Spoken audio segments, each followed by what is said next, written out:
Bismillahirrahmanirrahim. Assalamualaikum warahmatullahi wabarakatuh. Apa kabar teman-teman? Semoga pada kesempatan ini baik.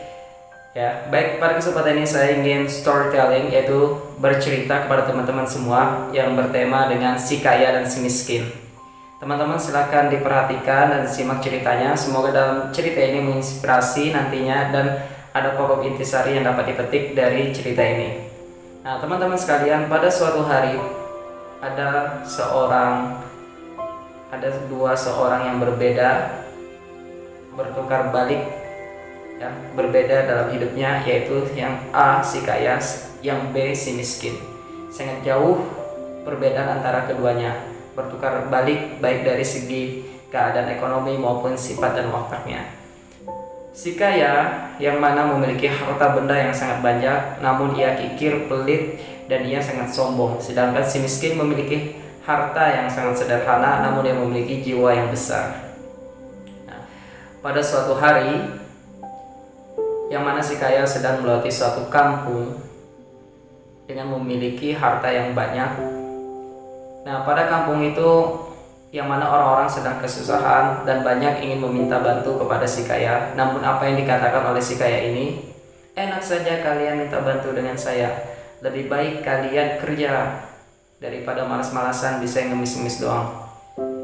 Kemudian si kaya ini dengan mengatakan dengan hal tersebut, kemudian banyak orang yang dilihatnya di samping-sampingnya orang yang tidak mampu. Namun setelah si kaya ini dia berjalan lagi, dilihatnya ada orang tua meminta.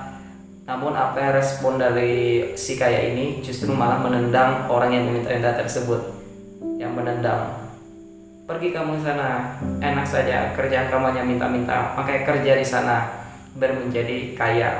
Nah, sedangkan orang yang ditendang adalah orang tua yang sudah tidak mampu, yang tidak bisa lagi, yang harusnya memang dibantu.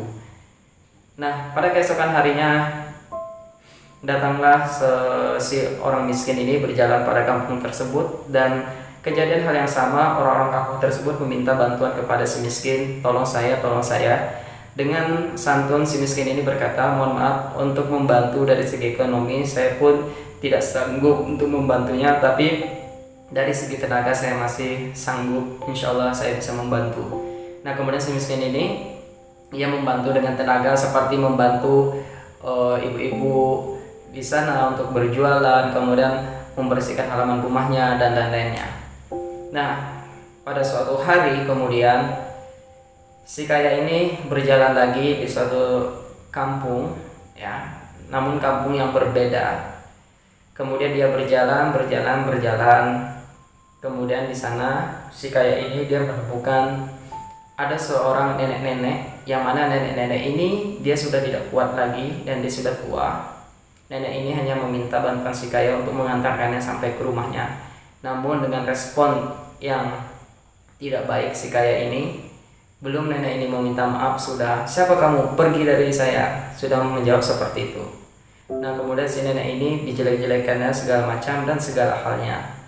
Padahal dia tidak tahu nenek ini sebenarnya adalah merupakan, yang mana nenek ini merupakan orang yang kaya. Namun saking kayanya ia tidak mau lagi, saking kayanya ia sudah tidak ingin lagi dalam keadaan hidup yang mewah, ia ingin kehidupan yang sederhana. Kemudian diusirlah si nenek ini. Kemudian pada suatu hari, pada kesempatan yang sama, datanglah si miskin.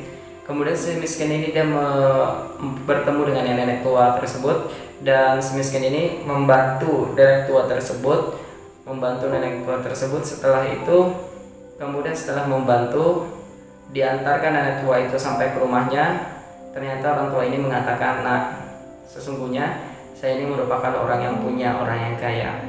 Kemudian si nenek tersebut memberikan hartanya kepada yang si miskin ini. Ambil semua ini, karena saking kayanya dan sudah tidak butuhnya lagi. Saya percaya dengan kamu orang baik, orang yang soleh, kamu bisa memanfaatkannya.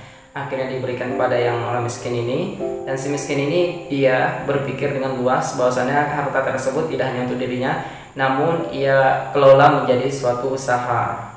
Kemudian ia berbagi kepada kampung yang dimiskin, kampung yang mana yang kesusahan pada sebelumnya. Ia pergi ke sana dan membagikan uangnya dan mengajak keluarga masyarakat di sana untuk membangun suatu usaha. Akhirnya terbentuklah suatu usaha. Setelah terbentuknya suatu usaha, kemudian si miskin tadi akhirnya menjadi kaya. Nah, bagaimana keadaan si kaya tersebut? Kemana ia pergi? Nah, si kaya tersebut karena dia orang yang kaya raya, orang yang suka menghambur-hamburkan uang, akhirnya lama-kelamaan akhirnya hartanya menipis dan dia bingung dan mendapatkan kabar bahwasanya si kaya ini mengalami sedang sakit ya, sakit parah dan dia tidak bisa bekerja. Lama-kelamaan rumahnya kena musibah yaitu kebakaran. Akhirnya si kaya ini bingung mau ngapain lagi, dia sudah sakit kemudian hartanya terbakar ya. Nah, yang tadinya kaya raya kemudian menjadi miskin. Nah, teman-teman sekalian, kira-kira apa yang bisa teman-teman petik dari cerita ini? Ya, pokok intisarinya apa? Silahkan komentar di bawah ini. Nah, jadi intinya adalah jika saya menyimpulkan bahwasannya roda terus berputar. Artinya dunia ini tidak selamanya yang kaya menjadi kaya, bisa saja yang kaya bisa menjadi miskin, bahkan yang miskin bisa menjadi yang kaya. Atau yang di atas tidak selamanya posisi di atas bisa ke bawah, bahkan posisi kita yang di bawah yang berkecil hati bisa saja kita ke atas. Artinya dunia ini selalu terus berputar seperti roda pada porosnya. Namun ketika kita dalam keadaan di atas, jangan pernah sombong sedikit pun, karena bisa saja suatu saat kita akan ke bawah. Dan kita yang posisi di bawah saat ini, ayo semangat, terus berjuang, optimis, yakin suatu saat kita pasti dalam keadaan ke atas, selagi kita mau berusaha dan terus mencoba. Semoga cerita ini menginspirasi kepada teman-teman semua. Saya mohon maaf apabila ada kesalahan. Sebelumnya saya terima kasih banyak kepada Coach Shakti yang mana telah memberikan saya kesempatan dan berpartisipasi dalam acara storytelling. Baik, sekian, terima kasih.